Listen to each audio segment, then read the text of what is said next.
I'd like to call the meeting to order. Please rise and join me in the Pledge of Allegiance. Pledge allegiance to the flag of the United States of America and to the republic for which it stands, one nation, under God, indivisible, with liberty and justice for all. Thank you for coming, everyone. Madam Clerk, would you please read the roll? Supervisor Moore. Present. Councilman Neely. Present. Councilman Iacili. Present. Councilman Hell. Present. Councilwoman McNamara. Here. All right, thank you. I move to approve the minutes of the regular town board meeting of December 9th, 2025. Second. All in favor? Aye. I move to approve the minutes of the regular town board meeting of December 18th, 2025. Second. All in favor? Aye. And I move to approve the minutes of the town board's organizational meeting on January 5th, 2026. Second. All in favor? Aye. All right, Madam Clerk, would you please read the communications? Certainly. We have received the following communications in the office of the town clerk. We have received public notices from the New York Association of Towns for notice of 2026 newly elected town officials school in January in Albany and also other dates in Corning. New York State Department of Public Service notice of 2026 winter preparedness workshop webinar. New York State Liquor Authority 30-day advance notice from the listed entity. Town of Riverhead, notice of adoption.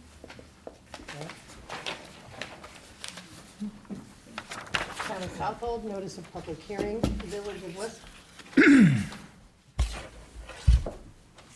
Village of West Hampton Beach, my mic is on now. Zoning Board of Appeals hearing for 104 Main Street, West Hampton Beach. Correspondence regarding the following topics: Planning Board matter of 94 Dune Road, East Quogue, speeding traffic, Old Country Road, East Quogue, and the Zoning Board of Appeals application to be heard on January 15th for Percy Avenue, West Hampton. The following bid and RFP submissions were received on Wednesday, December 17th, a bid for 2025 water meter replacement and a bid for 2025 tree clearing at plant number 3. On Thursday, December 18th, an RFP for 93 Butter Lane, Bridgehampton farming proposal was received, as well as an RFP for 834 Town Line Road, Sagaponack farming proposal. And that concludes the communications for this meeting's agenda. Thank you. I have two walk-on resolutions. The first is Town Board Resolution ID number 2026-159, to authorize the supervisor to execute a contract with All Island Testing Associates, Inc. for professional services related to special building inspections at the West Hampton Community Center. And the second is Town Board Resolution ID number 2026-162, which is the warrant number 1, first one of the year. And I move to add these two resolutions to the agenda. Second. All in favor? Aye. All right, well, that brings us to the public hearings. Madam Clerk, would you please read the notice of the first public hearing? Public hearing number 1, to consider the acquisition of 1950 Meadow Lane in the Village of Southampton and amend CPF project plan and CPF management stewardship plan to include the property.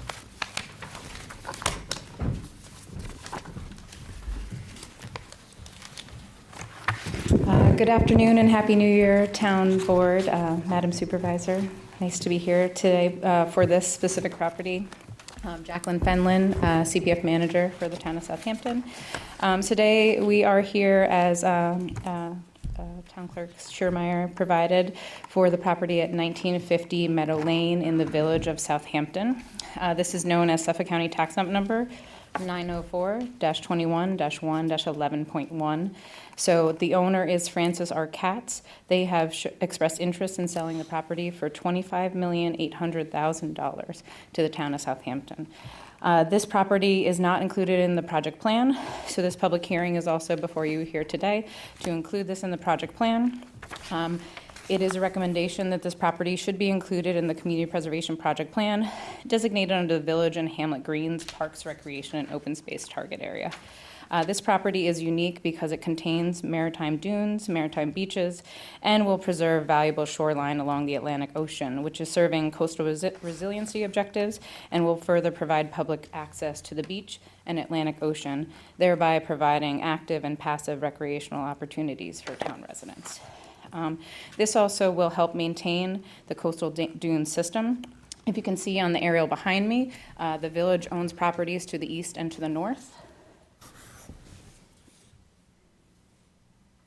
So by preserving this pattern, we are also assembling more protected area within the vicinity and building upon the existing coastal dune system. And it is very healthy, other than obviously the existing disturbance related to the house. The dune system is unique and contains rare species. This also is very important because of general state requirements and state recommendations for coastal resiliency. Some may have heard of coastal retreat. This also helps build and protect residents from further impacts from sea level rise or possible storm impacts as well, by reducing wave generations during those times. So this is very helpful on many fronts. We're getting recreation, we're preserving coastal maritime dunes, and also coastal resiliency strategies for the town. So we're in a rare opportunity where we can get this done, and I'm very excited to present this property to you today. Director Fenlon, would you mind just elaborating on the concept of coastal retreat really briefly? Yeah, so it's a general recommendation due to higher storm events and more catastrophic storm events. Obviously, one of the most recent ones that was very catastrophic was Hurricane Sandy. Even though that didn't have as much of an ocean impact, we did see very high, I guess it would be like high tides associated and wave impacts. So the general concept for coastal retreat is to remove any human impacts or human structures from that area to allow basically nature to help calm those storms, basically, and then move people out of harm's way. So basically removing elements of, structural and even, utilities. The whole concept is try to retreat from that so that we don't have to spend millions to rebuild possibly in those locations. And I would just say, in terms of what this board, the conversation that this board has been having, we've been talking about ways we can target our CPF program to advance some of these coastal resiliency issues. So, yes, it's exactly what we're, and it's certainly what we're doing with the FIM project as well. Sure. It's exactly what we're doing. And this project is not, this property is not within the FIM per se. It's a little bit east of it, but it's on the east side of the Shinnecock Canal inlet. But it's certainly similar type of analysis and situation. Yeah. Jackie, could you just go into a little bit for the future of this property when we take title to it? Sure. About, who's be able to use it, what it's going to become, what's the future for it? Yeah, so as it's being preserved with CPF funds, it is very important. One of the aspects of CPF legislation and the town code is to provide public access. So we envision this, and this has been discussed with the town board, that this will be an access and a small parking area for town residents. We have to work after the acquisition and the closing, we'll have to work on the demolition of the residence, but we are choosing to facilitate the parking in the areas of disturbance associated with the residence and pool and accessory structures. So this will be available for parking for town residents, and then we are going to maintain the existing walkway and obviously possibly improve it with access to the beach. But you can see that there's already a significant walkway, so we would like to kind of retain that existing beach walkway to basically be pedestrian access to the beach at this location. So there would be no drive-on access, but there would be parking, and you would be able to walk over to the beach. But there is driving right alongside it. Yes, there's currently Gary Max Way, which is formerly known as Road F. So that, I'll just point to that, but that is currently a drive-on beach 4x4 access. So this beach will be, you'd need to park and walk on. Correct. Yeah, so what the vision is to have a parking area, a small parking area in the area of disturbance here, and then build upon the existing raised walkway that's in fairly good condition to allow for pedestrian access to the beach. Mm-hmm. That parcel next to it to the east owned by the village, is that just open space, or is that used for beach access also? I believe it's just open space, but if you can see, Gary Max Way, that drive-on beach access doesn't quite follow the road right-of-way. But I think, right now, and I don't think, I talked to Mayor Manger, there's no intent for any additional improvements in that location. So currently, it is just passively open space and preserved area. I don't have like the deed, binding deed information on that, but I can get that for you if you'd like.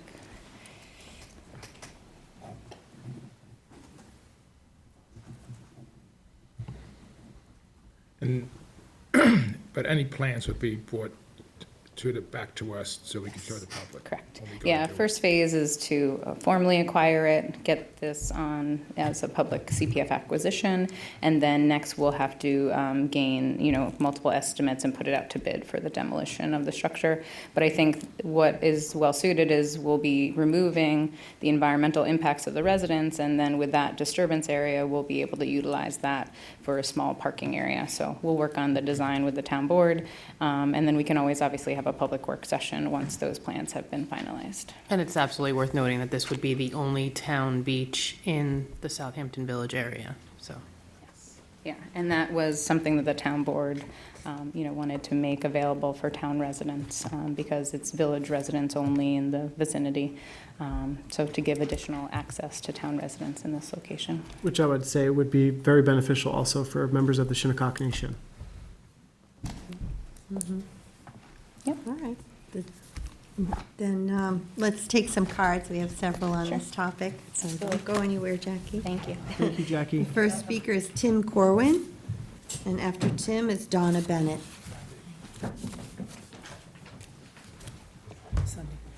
Well, my name is Tim Corwin. I'm a resident of Southampton Town. I live in the North Sea area. For those that don't know me, I have been involved in conservation pretty much all of my life. And for the last 10 years or so, my real push has been Southampton's trails. I'm a member of the Southampton Trails Advisory Board. I'm on the board for Southampton Trails Preservation Society. And I'm also the volunteer in charge of maintaining all 350 miles of hiking trails in Southampton Town. And if anybody would like to volunteer to help me, I'm always used to help. You can find my contact information on southamptontrails.org website. All right, love to hear from you, either call or text. I'd just like to say I'm really excited about this. Having grown up in Southampton, as a kid, I grew up in the village. We always used to go to Cooper's. That was the place to be. Now, unless you have, the ability to have a village permit, which is $600 if you don't have some kind of inn, you can't go to Southampton Village beaches. This will be for the village and for the town, so it's really, really exciting to see. And I'm very impressed that the whole board is behind this. I'm also impressed that we have the money to do it. And basically, it is a gift from the rich people that we're able to do this. So I'd just like to say, let's go for it. Thank you, Tim. Well, from all the residents that pay transfer tax. But yes, and we're very fortunate to have the funds to be able to do this. So Donna Bennett, and after Donna, Stephanie McNamara. Hi, I'm Donna Bennett. I'm sorry for the glasses, but I'm light sensitive. I want to say thank you. This is the first time I feel like you guys have been really trying to find a way to do something for us here. I mean, I love that beach. I also know how overcrowded it is. So I want to say thank you, thank you, thank you. However, every time Ms. Fenlon brought up the parking lot that will be there, the word small was in front of it. So I want to ask you, because Southampton Town goes all the way to the other side of West Hampton. There's no other beach anywhere but here in Southampton Village where you drive on. Can we please try and find another gift, if that's what Tim wants to call it, from the rich people, over on the other side of the canal? Because all the screaming that the people do about all the people that are down there on that beach never consider the fact that a lot of them come from the other side of the canal. I want to ask you to please consider, this is the best thing you've done for the locals in this community that I can remember. I was born and raised here. I love this town. I'm tired of feeling like they're pushing us out, and this is the first time I actually feel good. All of you together, bravo. It's about time. And this is about the locals. So please, try and understand that Southampton goes all the way to the other side of Wainscott, too. We need more open park beaches where town residents can go, because there's quite a number in the village. Each village you go to, we always cater to that. But those of us that have grown up forever in the town are asking you, please, don't stop here. One last thing, I can't stay. Mr. Pell, you and Mr. Iaselli last year told me you were working on the garbage bags. It's been a long time and the bags still suck. Well, we got your beach. We got your beach. All right, Stephanie McNamara, and after Stephanie is Christopher Sargent. Hi, Madam Supervisor and Town Board, thank you. My name is Stephanie McNamara, I'm a resident of Southampton. My family and I would like to express our full support of this CPF purchase at 1950 Meadow Lane. This was the first house built on that stretch of drive-on beach, and therefore its significance to securing continued 4x4 beach access for local town residents is greatly appreciated. What is needed at Gary Max Way is a parking area for 4x4 vehicles when the plovers prevent us from accessing our drive-on beach. I'm hopeful the town will provide resident only, no non-resident, no day passes, ideally 4x4 stickers. In other words, a simple parking area so that we can access Gary Max Way when the plovers are present. We've been prohibited from use of this beach for far too many years. This purchase will allow us once again to enjoy access to our beloved beach while allowing the plovers to nest. The village has only allowed those able to purchase village stickers at a cost of some $300 to park at Road G, a price unattainable for many locals who use the drive-on beach. Each year, we have had to request a special plover parking exemption resolution for Road G for the village. Therefore, we implore you to make this property a simple parking area for town residents to use during the plover shutdown. Once again, this is a monumentally positive CPF purchase for which we give our full support and gratitude. After listening to, Jackie, after having written this, I do have a little bit of a concern. As you are well aware, we have been struggling to maintain our 4x4 access to the beach for probably close to 10 years now. And prior to that, starting with this house a long time ago. So while I understand that the whole idea of this is to give town access, if you could please consider, it sounds from what Jackie was saying that now this might reduce our 4x4 access. And that's very concerning, because if you're going to make this property here town, and I thought I heard something about not driving on that area. So perhaps the compromise to that situation would be, since this is all open space, you can't drive past here. Maybe if you're going to open it for town walk-on other than during plover season, that perhaps that could be the designated area that's access, and then leave the 4x4 stipulation where it is from Road G all the way to the Shinnecock County Park. So it's concerning that we could be reducing 4x4, and I hope and pray that that's not the case, but I do fully support the purchase. Go ahead. 30 seconds. Oh, I just wanted to clarify that it's not our plan to shut down the 4x4 area. As you said, this parking area would be open for Southampton town residents throughout the season, just like any other town beach is. What, as you stated, people could do, knowing that when you go over, that's drive-on beach, they are free to walk to the left to that village, in front of that village property, which, as you know, the 4x4s are not allowed there, and they can enjoy the beach as a pedestrian. So I think there's room to cohabitate. I think we did this, I was trying to get another beach open for drive-on in Hampton Bays. It was next to an existing, it was right next to Hot Dog Beach at the end of Triton Lane. We deemed it was, the people that utilize Hot Dog Beach have historically used it as a pedestrian-only beach. And they fought against, even though they love the idea of having another drive-on, to have it there so close in proximity, they didn't want it. But this historically is the other side of the coin. Right. This is historically the drive-on beach. We're all aware of that. Okay. And it would remain so, and they would have to go to the left as a pedestrian, or they're free to, as you know, there's people come down when we're driving on, and they cohabitate very beautifully, so. And just as the village does, where they make, say, Dune Beach, the only resident beach, if you could please consider making this resident only, no day passes, no non-resident. Agreed. You know, this is something that we need because we have been denied access to our beach for the better part of 10 years now because of the plovers. So in order for us to cohabitate with the plovers and be respectful of that, this is a great plan, and I'm hopeful that this is going to solve our problem, and we won't have to walk as far on Road G. It's quite a hike. Road F is a little, Garrett Maxway is a little bit smaller, but again, for my family, this is a blessing, because when that first house was built, which is this one, 3 minutes. it was difficult. We are- Okay, thank you so much. We are trying to figure that out about the day passes, no day passes, just for the residents only. We Yes, were good, talking yeah, about because that. this way you don't need to have somebody there checking stickers either. You don't need what do you call it? One of the ticket takers or We're all- whatever. So we're all just on keep the it same board simple. on this.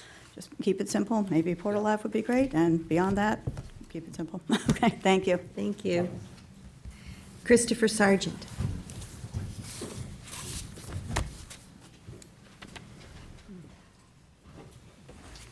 Hi, thank you. Chris Sargent, I'm a town resident, not a village resident. I first came to this area in 2002, so I was one of the early victims of the CPF. And whilst people have spoken about some of the benefits that they see from this proposal, the thing that I want to point you guys to is this is not what was talked about when the CPF was first introduced. What I remember being talked about was what we were trying to do was to stop overdevelopment of the area. So the idea was that the CPF would go out and buy farmland, stop it being developed, have less properties in the area, we would all benefit. And when it was explained to me at the time, I thought, well, I don't know about that, but perhaps it'll work, and perhaps it has. I understand the town's bought a large amount of acreage, and maybe that has been worthwhile. I don't know. But once we start doing things like buying the Lobster Inn and buying a supposedly decent restaurant and basically shutting it down and creating a load of derelict outbuildings, clearly we've gone off script. And I do not believe for a minute that that's what the CPF was originally intended to do, and nor is it what it's intended to do now.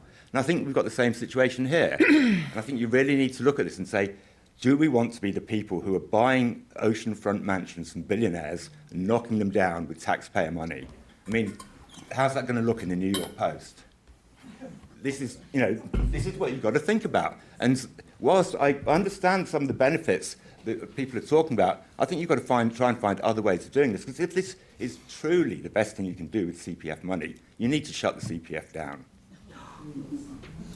So I'm just going to say that I 1,000% want to be the no, I'm not. You're finished talking, sir. I'm not having a conversation. I'm just making a point, and my point is that I 1,000% want to be the person that uses CPF to restore access that was lost to development in the past. And when I first brought oceanfront property to the board, I went to Fred Thiel and asked Fred, can CPF buy property along the ocean for people, for access for people to use?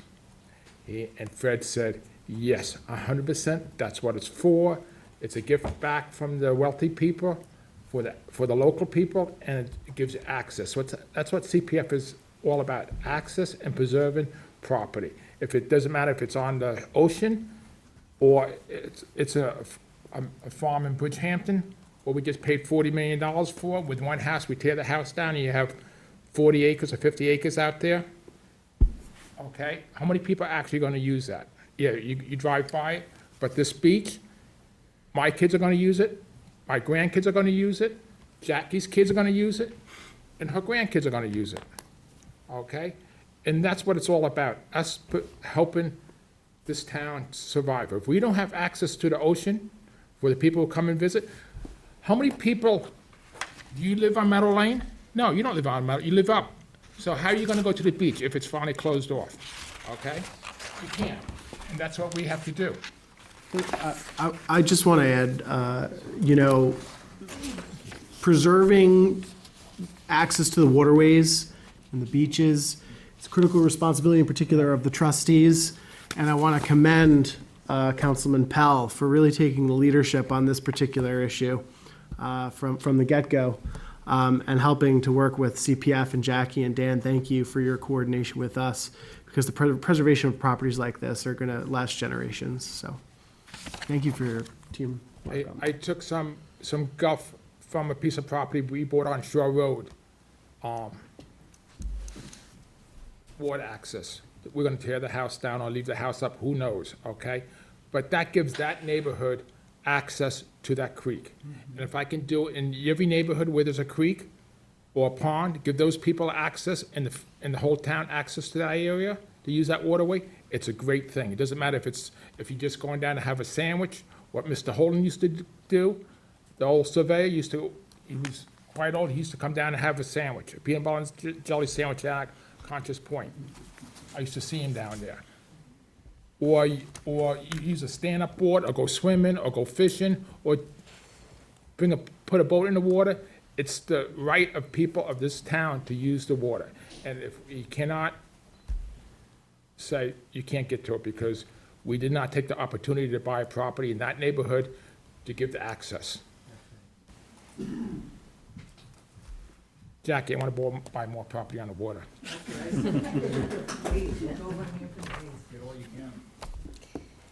Well, I don't have any more cards on this public hearing, but Peter, Andrew, is there anyone on Zoom? We got one person. All right. Bring them on.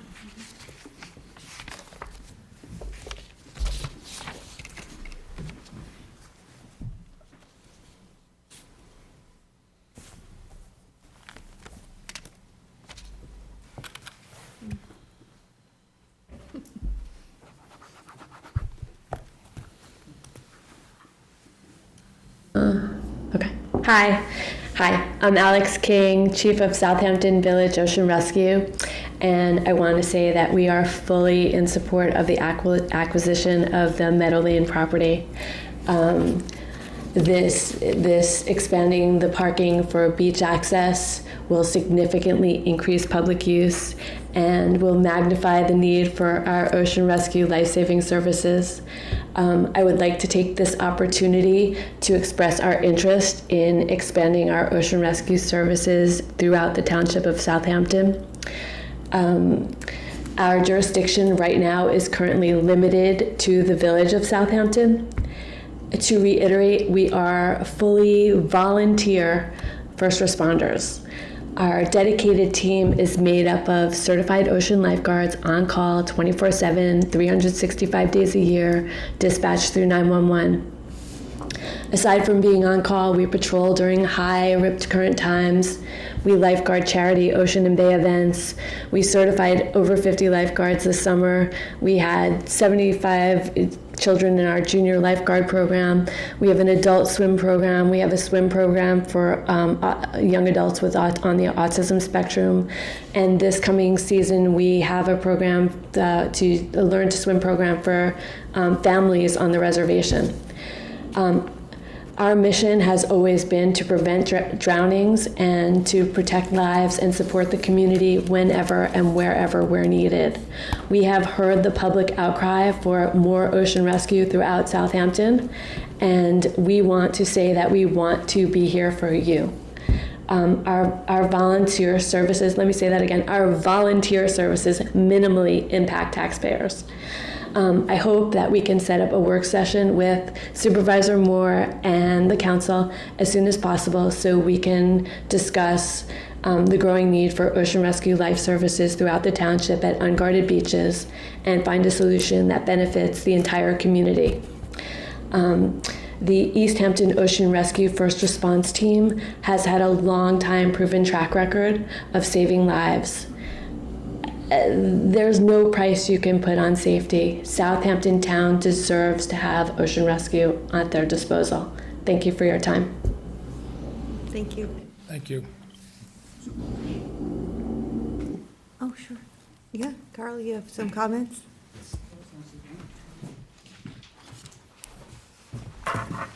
Carl Benacasa, I'm the attorney for the current owner and seller.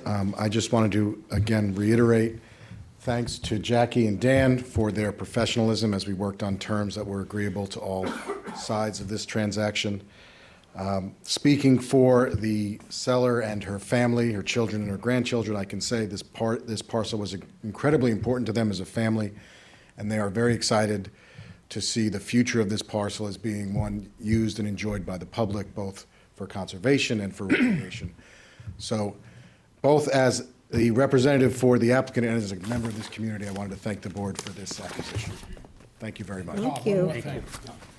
And the best part about it, if they have sold it to another wealthy person to tear down and build a bigger house, their kids could never come back and use the beach. No. Now their grandkids can come back and say, this is where my grandparents, my great-grandparents grew up. Use Absolutely. it. And that has actually been discussed by them. I They're very remember we excited talked about about it. that. Yeah. I just wanted to let the other people know. Okay. Well, thank you Thank for you, your Bill. participation in helping us to put this together. Of course. It was a pleasure. Thank you. Thank you.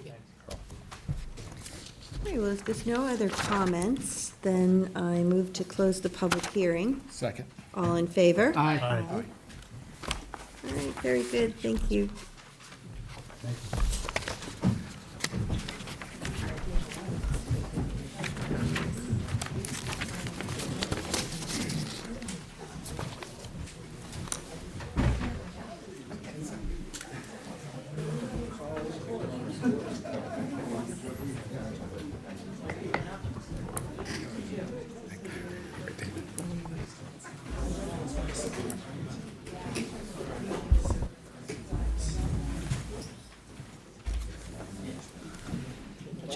Joe's trying to get out. Yeah. What?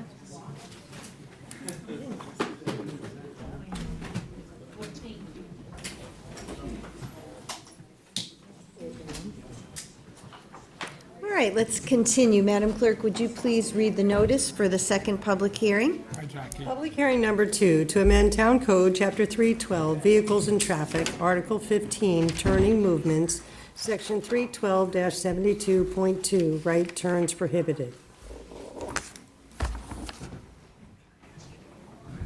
Who's here to talk to us about this one? Our highway superintendent.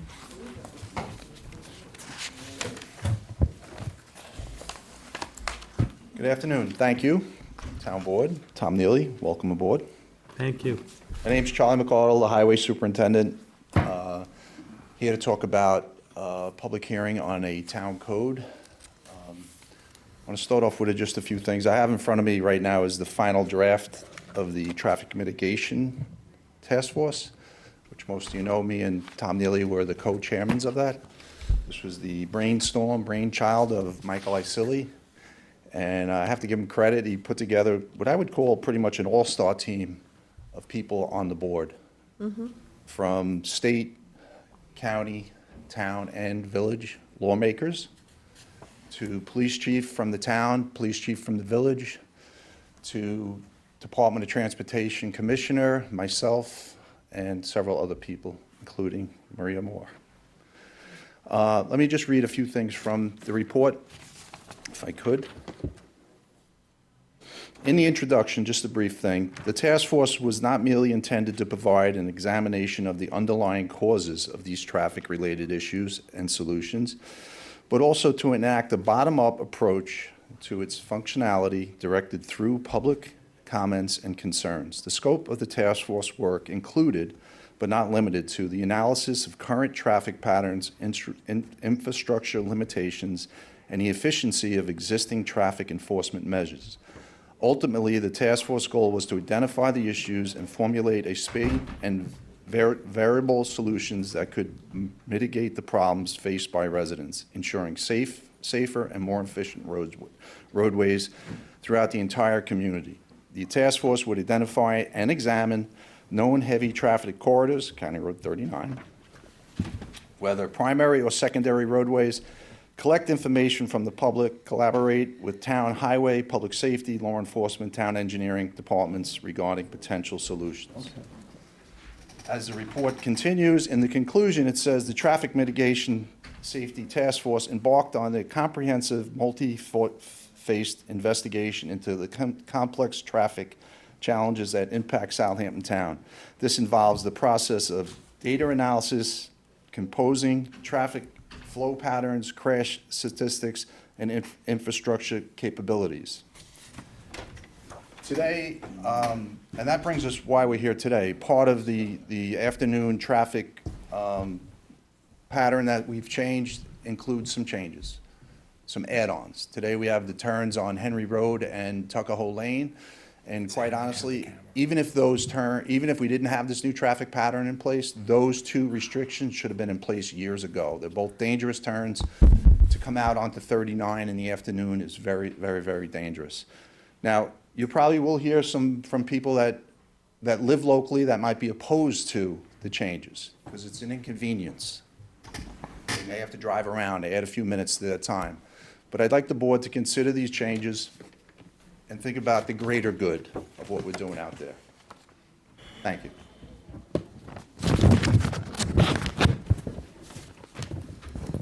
Thank you. All right, well, I do have one card on this. Rachel Verno.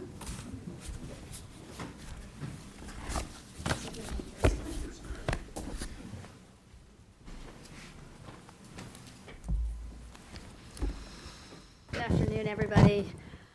Rachel Verno. I'm speaking as a resident, not as the chair of the CAC today, although I would like to say on behalf of our CAC, thank you to the supervisor and Councilman Neely and Janice for all attending our meeting yesterday. I think it was a great meeting, and I know everyone on our committee appreciated it, and I'm looking forward to the other board members coming to some of our meetings this year. So I was a member of the town's County Road 39 Land Use Committee back in 2014, and I recognize the benefits that the highway superintendent just mentioned of reducing curb cuts onto the highway, as well as the importance of getting motorists to use a light in order to safely make turns onto the highway. I also understand why the town is considering limiting access off of Henry and Tuckahoe onto County Road 39, but I would ask the board to share the data connected to the pilot programs that support these closures. Specifically, how much time is saved on County Road 39 when access from these streets is limited? Where are the vehicles that have been taking these roads redirected to? Are these closures creating backups on other roads? And does there need to be adjustments made to lights at North Sea and McGee? Currently, there are so many varying opinions regarding the pilot program on County Road 39. I think it's important to have all the data connected to these road closures provided, and I'm asking the board to make that information available to the public.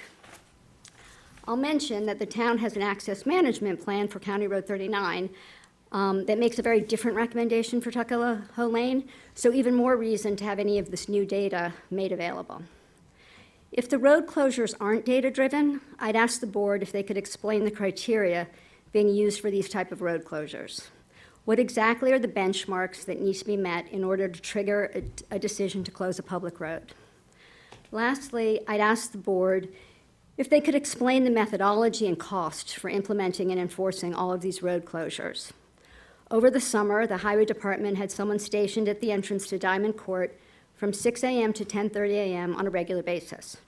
Is this the same methodology going to be used for the afternoon closures on Henry and Tuckahoe? I appreciate that the resolution states there's no financial impact for these closures. You're not contracting McLean to re-engineer these roads, but I'm assuming there's a cost associated with these closures in terms of manpower. I hope the board will consider sharing how much was spent in 2025 for these road closures and what the projected costs will be going forward in 2026. As always, I thank you for the opportunity to speak this afternoon, and I look forward to getting any of that information. Thanks. Thank you. Peter, Andrew, is there anyone on Zoom for the second public hearing? No one has their hand up. Oh, Superintendent McCardle, I just had one question about the lights, if you don't mind coming back up. Well, I know I'd like to support what your ideas, because this is a big risk that you were taking to try to make a change, for the better. And if you need a few more pieces to fall into place, I support that. Is there something, though, about the lights, the flashing or blinking lights, as Rachel just mentioned? I'm not exactly sure what she was referring to, but so McGee Street and Tuckahoe Road, we had asked the county to put those lights in a position where they are the longest possible in green on County Road 39. Timing? The timing. And how long they are green. Not sure why, but they have been struggling with that. Tuckahoe Road is set perfectly. I think it's at 4 minutes, which seems like a lifetime if you're not in the green. McGee Street has changed from 2 minutes to 3 minutes to 2 minutes, so we're trying to get a handle on McGee Street. But the reason why we're asking for this town code to be put in place is so we don't have to extend manpower to physically block these roads. If people adhere to the town code, then nobody will be making that right turn, which causes the traffic on 39 to back up. The goal has always been, and will continue to be, to get people on County Road 39. And again, I fight GPS all day long. You save 1 second, you're going to go down a side street because people are so in tune to the GPS. But the goal is to keep them on County Road 39, and if we could prevent any backup by people entering 39 at certain locations, we will do that. Can I ask a question? Rather than do a timed right turn restriction on Tuckahoe, would it make more sense to just make it right turn at the light? You can't no right turn on red, period? At Tuckahoe Road? Tuckahoe Road. Well, people need to cross to go from the college to the golf course. But that's what I mean. You could still have a right turn, but only with the light, so just make it no right on red. The right turn at Tuckahoe Road, to be honest, Mark can maybe back me up on this, by then the traffic is moving pretty good, so you are taking your life into your hands, but you can make a right, and I don't think it really causes traffic to back up. When you have that line of people cheating that come from the north, and they end up on Tuckahoe Lane, and they're lined up, and only it's a 1-for-1 to come out, it backs up 39, and we can't recover. So again, these are pilot programs. We're asking to put them in place, and we'll take a good look. And Is it, it may also be worth mentioning, Charlie, that there's a lot of ongoing discussions about what you're doing as a pilot for the short term here on 39 with also the village and some of their engineers. yeah, we are in daily conversation with the village, and again, they get, the better we do on 39, the village gets the benefit, because there's less people cutting through the village. But they are in favor of it. We did a lot of work, Mark did a lot of work on McGee Street. They made a turning lane that is now, extends for a couple 100 feet. People can get in that turning lane and can, get onto 39 as quick as possible. But again, the timing of the lights is important. And just get back to the comments. This is to make it so we have less manpower. If these restrictions are in place, we don't have to physically be there. I just got it. It's not so that people can't make a right when, it's so that they don't even go down that road during 3 and 7. Well, it would be almost impossible to go east from there. I think to if I can jump in, to Charlie's point and to this request, right turns onto a road, or more dramatically, left turns onto a road, create friction. They slow the other cars down. I mean, there has been a lot of, for 20 years, we've been wrestling with what to do about County Road 39. There have been restrictions. For example, there's been discussion of, restrictions on Hill Station Road, no right turn coming east in the morning. We don't really talk about the mornings anymore. We're focused on this afternoon westbound. But I think to Charlie's point, and the request here is right turns coming south, making the right, you're creating more friction on 39. And I think that's the point of trying to eliminate more of the word friction engineering term. You're making more people slow down. I think you can debate, it's already congested, how much, worse is it having to make the right? That's again debatable. If someone does not obey the law, they would have to be pulled over on County Road 39, which takes the bad situation and makes it worse. So there are, issues here, but in light of the fact that I think we're still, talking about this as a pilot program, maybe sitting down in a month or so since the changes were made, November 12th. I know it's been tweaked on and off in different ways over, the past 3 months or whatever it is. I think in the spirit of, trying one more thing to see if this might help, in that sense, I think it makes sense. It may be something that stays permanently regardless of what happens, but my thought is, in a month, because, we're in January, we're going to be getting to March and April and May, not too long. I think in, a month or something, we have to sit down and say, have these adjustments, are they working? And, to Rachel's points, I think you ask a lot of good questions. We can't answer them all here today. But I think there are a lot of good questions that we do have to, discuss further and wrestle with a little bit. But to the immediate issue, I think in the spirit of trying to, one more, arrow in the quiver or whatever, to try to give you something that you think will help under this situation, I would say, let's give it a shot. Appreciate it. I just, but the only, where my question actually comes from is personal use of that road. And we had generally, like, when I ran the lawn accounts, we had accounts west of Tuckahoe Road. We would go back to Tuckahoe Road with the truck and trailer to make a right with the light, rather than trying to make that right off of, because it was just horrendous to make that right with the trailer. Michael had emailed me and I think it was Tom's idea about trying to get some of these routes into the website, the changes. Now, at Tuckahoe Lane, it's just as easy if you wanted to go west, believe it or not, you could just as easily go past the school and merge onto Sandy Hollow, and now you're in traffic and you're going west again. You don't have to make that dangerous turn. Or you can actually go further. I know people don't like us directing people down Sabonic, but you can go down Sabonic to get out down below. Well, no, we would be past Right. Tuckahoe on Sabonic. It would be quicker for us to go out Sabonic, but the turn is such a hard right. Yes. With the trailer that we would go back to Tuckahoe. You're at the boat showroom, right? Yeah. You can't see anything. No, not at the boat showroom. At the end, we would go, oh, that's where you're doing it? Yeah.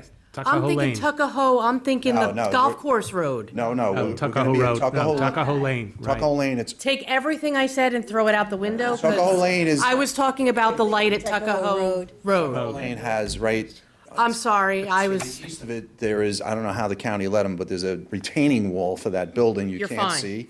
Okay. agree 1,000% now that I know I'm on And the I right did road. speak to some of the local town cops and about the issue. Like, I try to tell them, don't pull anybody over on 30, not to get away with anything. But the quick response to that was they would stand in the Goldberg's driveway and just wave people into the driveway and take care of if they had to issue them a ticket. So What they've always said, the driver has to make the decision, or maybe the police can help them make the decision to get into a parking lot rather than stopping on 39. again, I appreciate the board's support and moving forward. Anybody We're else? going to rely on signage to accomplish this. Have you spoken with the chief? Maybe they can put some cars out there just initially to get people to make sure they abide by I the spoke directly signage. to the officer that covers that area. They said they'd be on it. And I'm sure Highway would post at the head of Yes. these two streets. You don't want them going down You don't want there. them going down and then finding out. Yep. Right. So, anyway, thanks very much. Thank you. Thank you, Charlie. Thank you. Thanks, Charlie, for the work. I'm on too.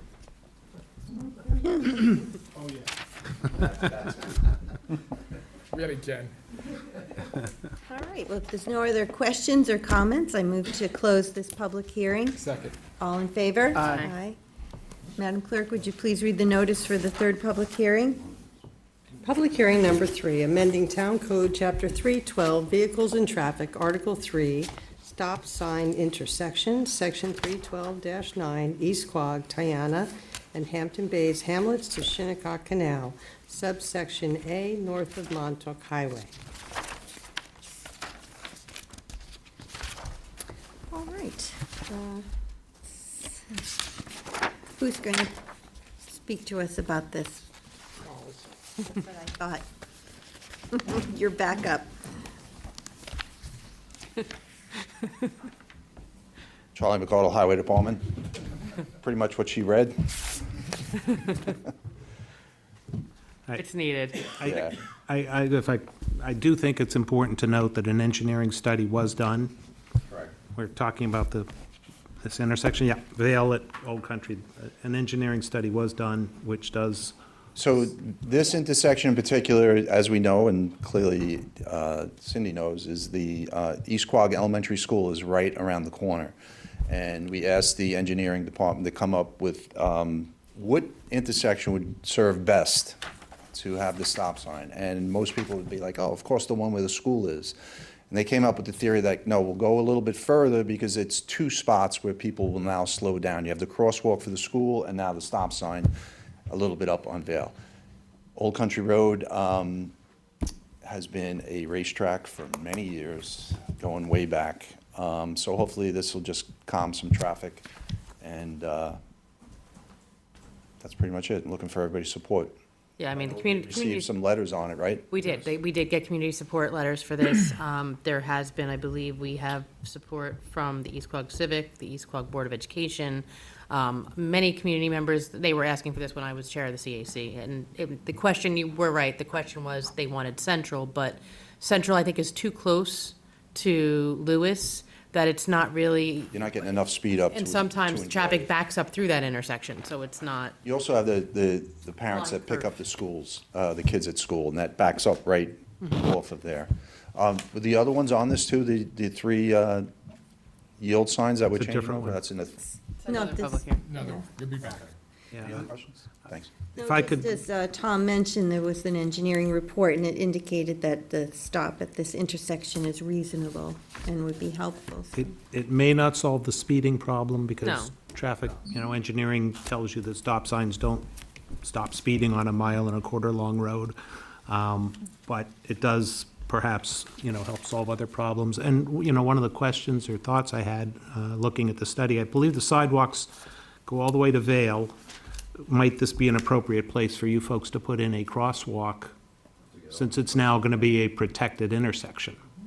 Just something for you to evaluate, think about. We got a few phone calls and a lot of emails about this. It's a good idea. Okay. I have two cards on this. Kristen Connolly and then Christine Grant.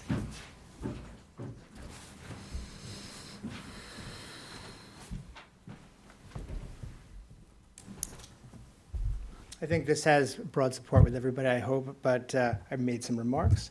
Good afternoon, everyone. Happy New Year. Mr. Neely, congratulations. It's fortuitous that we have a traffic issue, and that you're on the And thanks for board. your email. Absolutely. Appreciate that. So I'm here today speaking on behalf of the East Quogue Civic and the East Quogue Beautification Committee in vehemently supporting the proposed addition of a three-way stop sign at the intersection of Old Country Road and Vale Avenue in East Quogue. I could wax poetic about the numerous anecdotal reasons that these stop signs would improve the quality of life in East Quogue, including slowing traffic near our elementary school or making GPS navigation route traffic through our main street. That came up in another thing. We have a lot of issues with GPS. People live and die by it. Montauk Highway has been the de facto road, but with GPS, people just get onto Old Country because it saves them 10 seconds or something, according to Waze. But I suspect that Christine and others, or just us, could speak about that more eloquently than I could. Instead, because I'm a huge nerd and I had nothing to do this morning, I'd like to look at this from a scientific perspective and refer to the 2025 edition of the Manual on Uniform Traffic Control Devices published by the US DOT and the Federal Highway Administration. So interestingly enough, the manual, right, it frowns upon this idea. You've got a major road and a minor road. So to add stop signs that are just arbitrary, it's not actually something that they want to do. And when we look at a road like Old Country Road, the best data I could get was like 6,600 vehicles per day. You wouldn't typically need this. But it lists three very specific circumstances when you would want to add a stop sign to a major road meeting a minor road. Factor one, elevated crash history. So from the media reports we could find on 27 East, as well as speaking with first responders, there have been 5 documented accidents on Old Country Road in 2025, including a DWI hit and run on June 29th, 2025.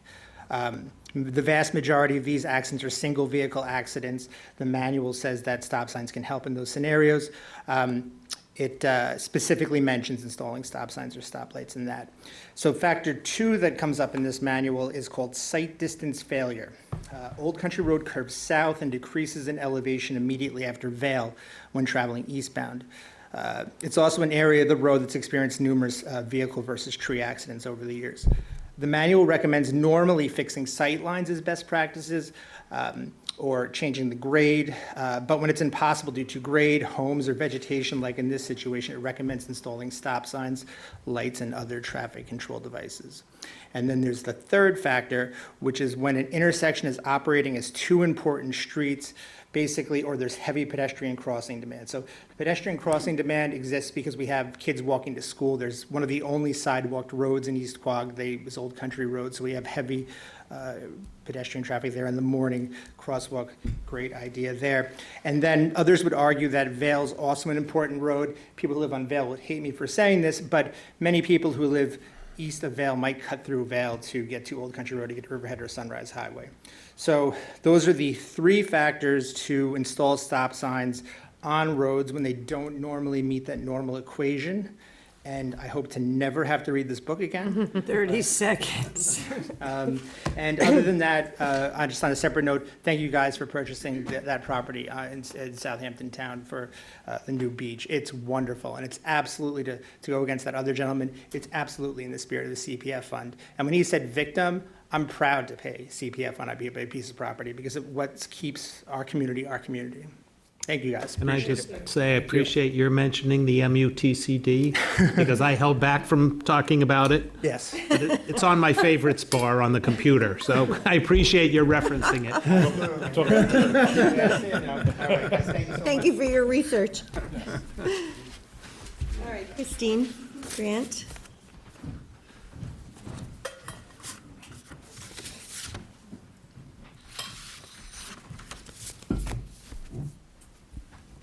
Good afternoon, everyone. My name is Christine Grant. I'm the Secretary of the East Quogue Citizens Advisory Committee. But today, I'm here as a concerned resident, neighbor, and mom. I'm respectfully asking the town to approve a three-way stop at the intersection of Vale Avenue and Old Country Road. Old Country Road is notorious for speeding, and given its close proximity to the East Quogue Elementary School, that speeding is particularly dangerous. This intersection sits along a route used every day by many families, children walking to and from school, parents with strollers, kids riding bikes, neighbors walking dogs, everyone trying their best to share the road safely. There have already been numerous accidents on Old Country, and residents are rightfully concerned about safety in the area. A three-way stop is a simple, practical step that would slow traffic and make that area much safer for everyone, especially our kids. I appreciate your time and consideration, and I hope you'll move forward with approving this a three-way stop and help protecting our community. Thank you. Thank you.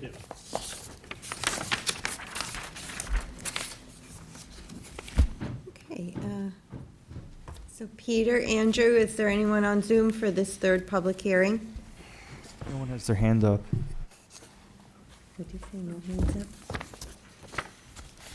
All right, if there's no other comments, then I'll move to close the public hearing. I will just say that the reason why the Vale crosswalk wouldn't work is because the sidewalk continues through Vale, and then it crosses further down. There's no sidewalk on that side of the street, so either we would have to look at expanding the sidewalk, which I don't think the houses there would allow for, because they're right up there, but.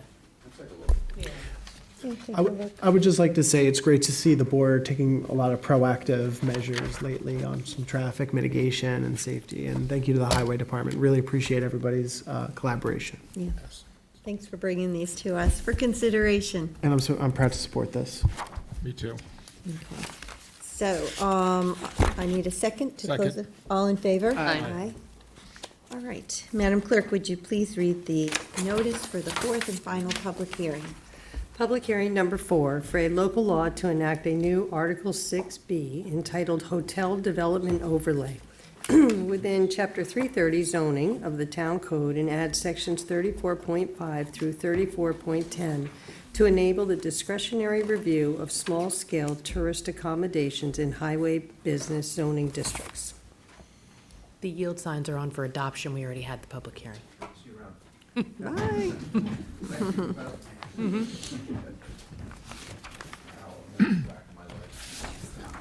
Go read that book. Yep, you're up. Good afternoon, happy new year. Welcome, Councilmember Neely. I'm Janice Scherer, Town Planning and Development Administrator.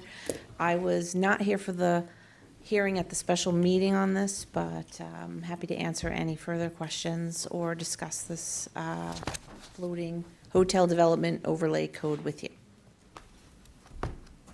You weren't here that day, yeah. I That's right. didn't realize it was on the, We were just waiting for comments, I believe. yes. Which we have since We received. did get some comments from the planning board. They really were not very favorable, actually.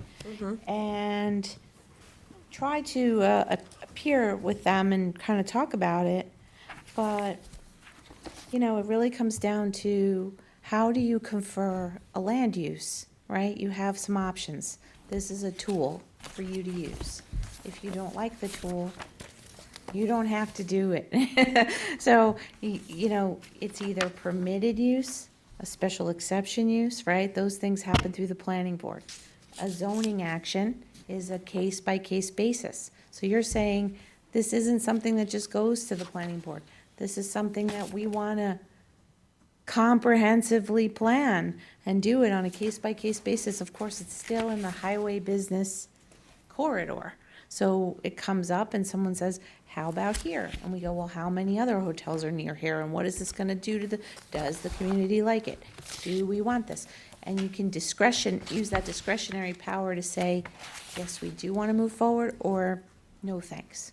And so that gives you added scrutiny and ability, not less. And it is comprehensive in its approach. So I just want to point that out. So I just want to comment, because I did read their comments, and ironically, they were sent to me at the same time I received their comments on this, as well as their comments on the floating zone for the Community Housing Fund.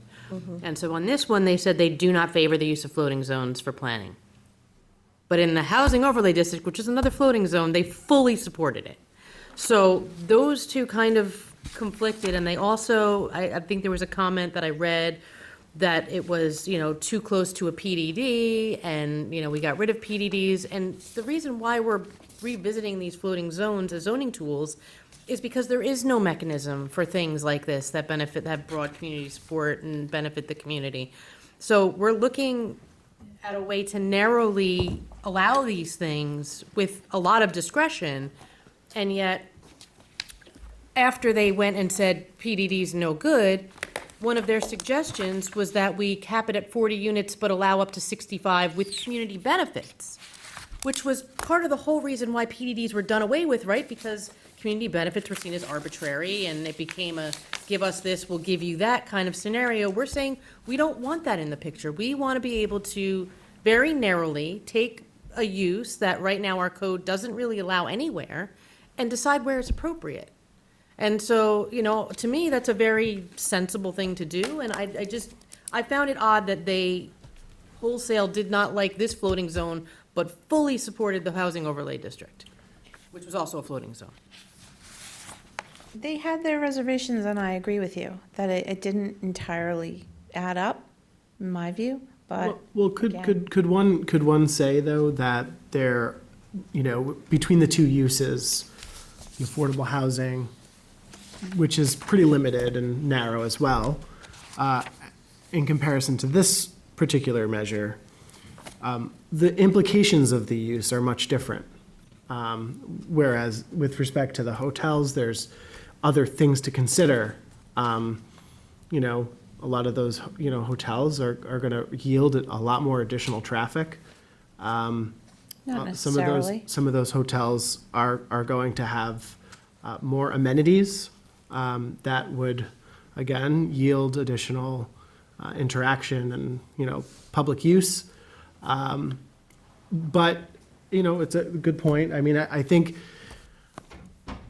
perhaps, you know, the planning board has some reservations because also this is another tool that they typically, you know, have at their disposal, and we're sort of kind of saying, hey, we're going to now do it. I mean, I don't know. It's, you know, I think they're reasonable. I understand where Councilwoman McNamara is coming from, but I also do think that some of their concerns were reasonable. Sure, I mean, they have some valid points. I'm just not sure what you want to do. So you're crafting a tool that you can use at your discretion. I mean, we've gotten more pushback on increasing density for community housing than we've gotten for economic development.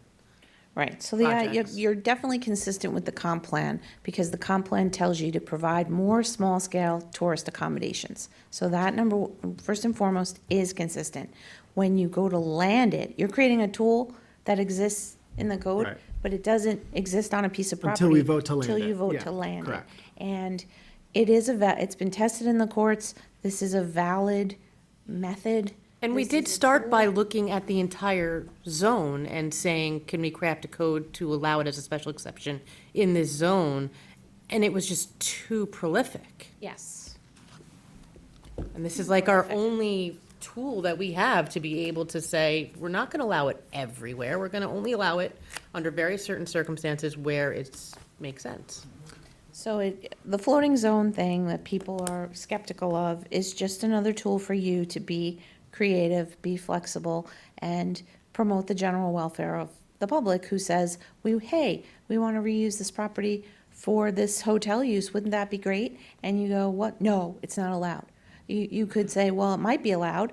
Is it big enough? Is it so situated that it makes sense? Do they have, and you get to start to ask those questions and make a decision.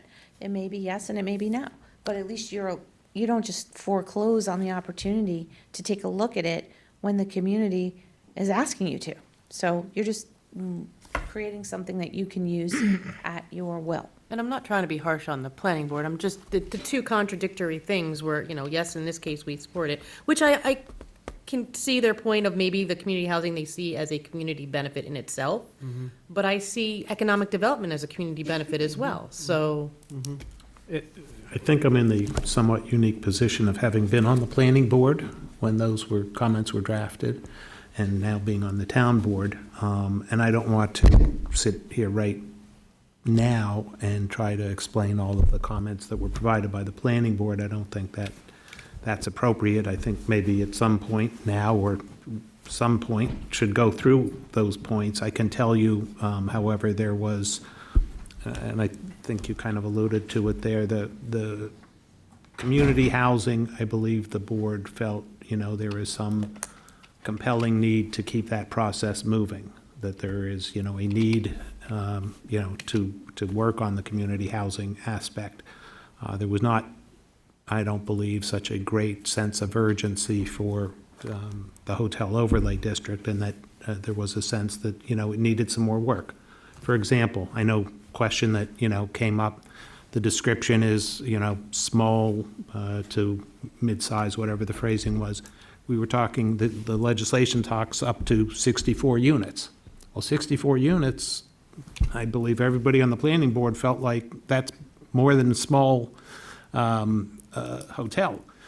There is no relationship, again, we talked about this, there was no relationship between the size of the property and the number of units that might be approved by the town board.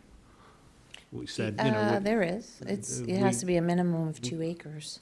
Right, but it could be 64 units on 2 acres or 64 units on 10 acres. on 10 acres. I think there was some concern that 64 units on 2 acres. I believe, again, Janice, from the meeting we had, current regulations allow, 4 units per acre or something like that?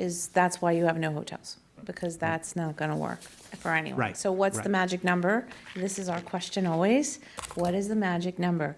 The industry says 75, so anything for up to 75 is quote-unquote small from the rating system of hotels. We took 10 off of that and said 65. When you pick these numbers, there's a certain level of, I hate to say arbitrary, we're picking a number 65 is not small, but 40 is, but no one's gonna build one if it's 40 because it's not economically feasible, then it's And I pointless. think the planning board, was concerned that the town board, which, doesn't deal with site plans, and in essence, this is, approval of a lot of aspects related to a site plan, the town board would approve 50 unit on a 2 acre piece of property and kind of give it to the planning board and say, make it work. Well, in all We go through a full process. planners are looking at plans either way for each board, so you're coordinating and collaborating. I've been involved as a planning board member with, I believe, 2 hotel or motel applications, and, was part of the whole planning board. And they were very involved, and there was a great deal of work that had to be done on both of them, and a lot of questions. Sure, and that still is under the purview of the planning board. What happens here is that you're conferring the ability to have that use conceptually. And then they go to the planning board and, you work out all the details. But conceptually with, it's 25 units, it's 50 units. Legal implication. Somehow Again, you, this is it you're has now to a get- legislator, and this board, you tell me what the magic number is, and I'll put it in the code. If you want a different number, it will be the number you want. Whether or not that will result in any actual something is another case to be decided. I just know. don't get the whole, what their question was, like, allow 40, but allow up to the 65 if they give you community benefits. So you're still allowing the 65, but with community benefits. But what are those community benefits? To me, the community benefit is the economic development. It's the influx of money into, Hampton Bay's lost a lot of, when nightclubs were shut down, like it for good or bad, they lost a lot of economic development. And to have something like this come back in and to set the parameters where we did, where, they don't become, transient housing and the whole situation that happened with Bel Air and seeing down the line and making sure that that doesn't happen.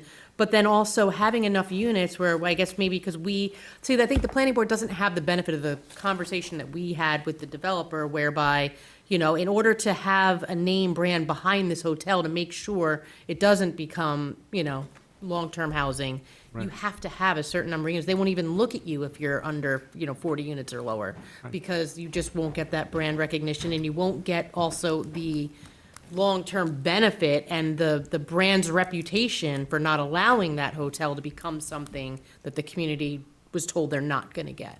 Plus, you already do have that in 330-34.9A. These are your findings. It says, in determining whether to land a hotel development overlay, the town board, in addition to its usual discretion in considering a change of zone, which means you have all the discretion to just say, this isn't going to work here, shall also consider the amount of existing hotel accommodations in the immediate area, the appropriateness of the site, environmental considerations, the proposed development design to accommodate the number of guest units proposed. So if we hear a lot of people say you're shoving 50 pounds into a tent. If you see that that's happening, you would slim that number down, right?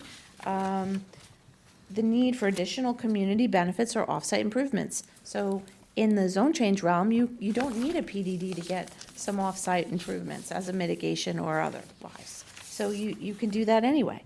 And that in addition, the town board shall find the development is consistent with the recommendations of the comp plan and will be beneficial, compatible, harmonious with the surrounding land uses and not have a significant impact upon the environment.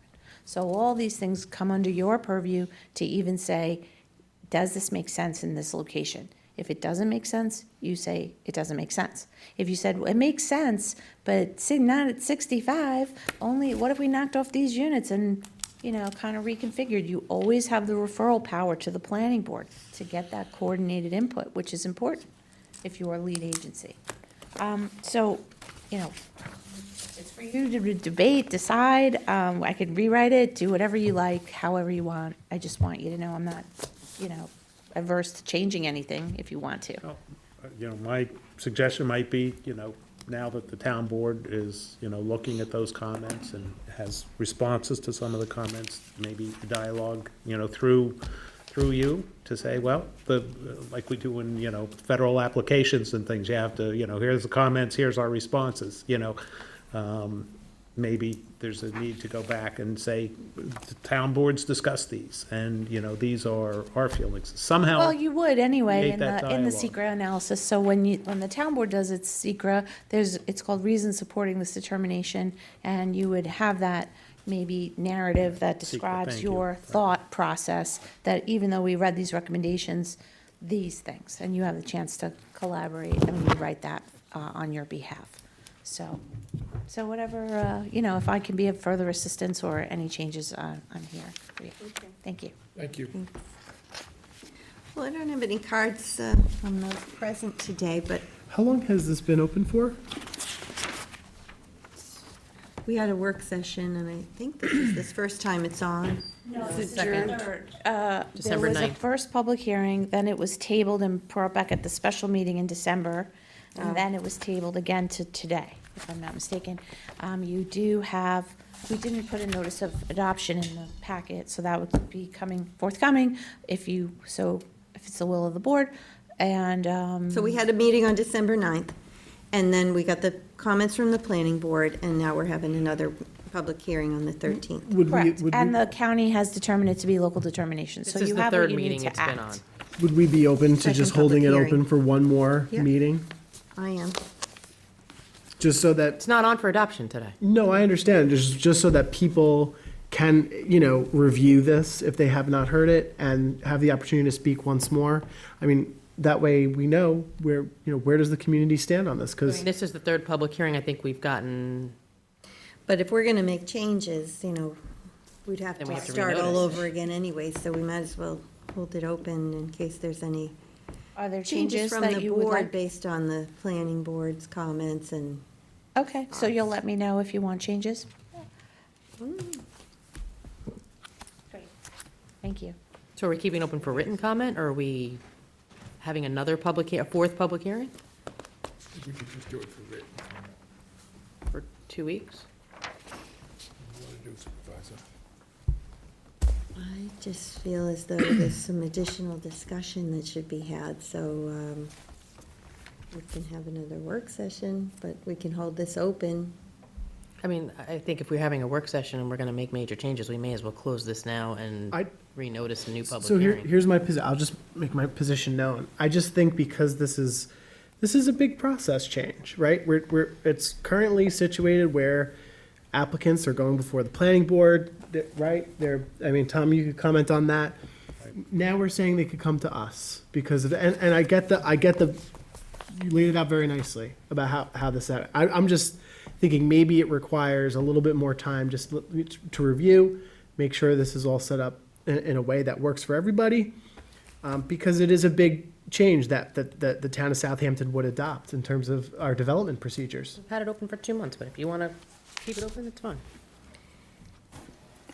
Well, It's just part an of idea what that I made have. me a little uncomfortable was initially I thought, okay, hotels are allowed in highway business, but it's so unreasonably restrictive that nobody can actually put a hotel there, right?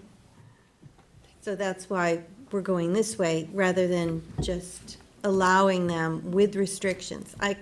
I feel like, I feel a little uncomfortable about the way we're approaching this, especially since, that's what I had said before, and now the planning board's saying it too. And I don't know why we can't just, have a zoning allowing for the hotels with certain restrictions. And I know you said, well, could open us up to a proliferation of hotels, but I think the market forces controls things like that. In a town like Southampton, that's on you. If you would like to do that, we did an analysis and there's over 1,400 parcels that would be eligible. So if that's your will, that's fine. Just going into it with eyes wide open that the market forces are competition. So where one goes, another goes. And you would never be able to say, you can't be there and you're there because this one's there. And you're putting them all in hamlets because there's none in villages. So that's our concern, and that's a valid concern because we're not trying to open the floodgates and have hotels everywhere either. We just want to have the ability to put one as a conditional use, basically, if you want one there. But outside of that, it's really not an as of right or, sort of land use that's just conferred by it's confirmed by a board like the planning board is a confirmatory board, meaning you meet the criteria, you get the use. You have the discretionary powers to say, we don't even want to deal with this right now, we don't like it, the community's not happy, and so you have that added layer of scrutiny and structure. So it's not a big departure. We have lots of zones like this. We have many. We have other overlays that are the same way for this reason. MF 44, SC 44, all your zoning floating zones, they're only landed when you want them to be. Otherwise, nobody can just go to the planning board and ask for.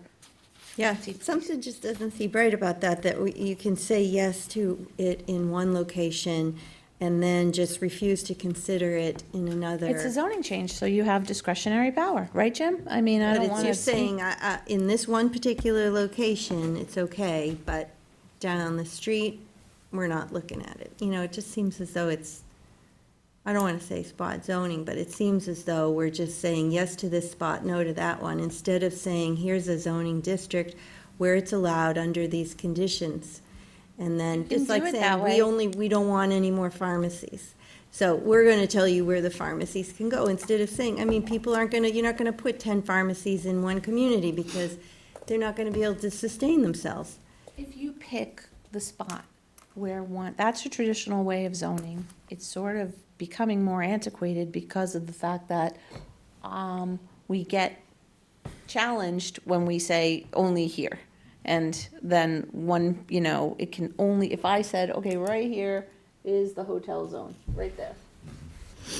You know, everybody else goes, well, what about me? Where's my hotel zone? So you can absolutely do what you're saying. It's just a way of approaching it. And again, I am not pushing my way on you. I'm giving you a more scrutinized way of doing it that gives you more protection, not less. If you want to do it the other way, it's still able to be done. But then when if lots of applications come flooding into the planning board, it turns into, oh my God, we need a moratorium, we have to stop, we need to, redo this again. And so that's what I'm saying, isn't a case by case, still on the highway, still over 2 acres, still so situated that you have these parameters, a little more, I think that's more Southampton than any other way, being very judicious in how it goes. But it is totally and completely up to you, how you want to approach this. We tried it the other way. We said, wow, you could get a lot of them. Let's try the way that's like just a little bit here What were and the there. criteria used the first go-round?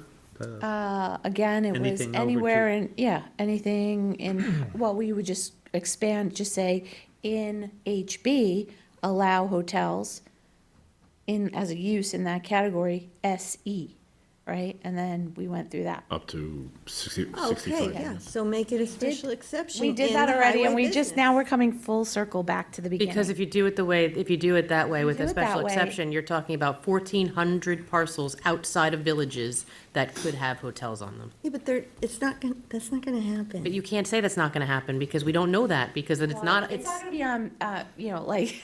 Special I just don't want to- exception, then they have to meet certain criteria. Right, and if they meet it, they meet it. And so then you don't have any discretionary But if they power. do hit You it- have to give it to them. Right, if they meet the conditions, then you're very limited as to not approving something in a special exception. But I think this has been a very healthy discussion. I think this board can do it legally. You're legally sound either way you want to do here. But if, listen, there's no resolution for adoption on today, so I think You can it's let me been- know, take a look at the code again. We can talk offline. Tell me how you want to fix it. I'm happy to. I think we all know that the 4 units per acre can't happen. I mean, that's not, you That- might as it well is, just throw out. And the planning board does say that, like, those standards don't make sense and they should be revisited. What did you just say? The special exception standards themselves, as they are today, would still be there. You'd have to still revisit them. This is a way to go forward, at least in the short term, with something that you want and allow for it if you do. Right? The Bordy Barn process, we know we have something that wants to be a hotel. And we say, how do we confer that use? It's not allowed in highway business. Let's give it to everybody everywhere in highway business, or let's find a way that they can avail themselves, and not just for them, but other people too, where we've mapped out like a reasonable amount that, it's not just a class of one, it's across the town, but not overwhelming. That's the concern. If you want to do it the other way, I mean, we already had that drafted, and we said that's kind of overwhelming. I mean, there's 3 hotels on 39, and I can guarantee you there would be more if they were allowed. 100%. So that's the concern, is to be more discretionary and, Judicious. do it sort of slowly and see how this leads versus kind of open it up. But again, the decision lies with you. If you want to do it that way is another way. There's more than one way. So there's the way that I have said, which is a floating zone, and you only take it and use it when you want to. The other way is to create a special exception, and it's just those standards, but anyone can avail themselves. They don't come to you. They go to the planning board. If they meet those standards, they get the use. Or there could be, the only other thing is like a use variance, which is like practically impossible. Yeah.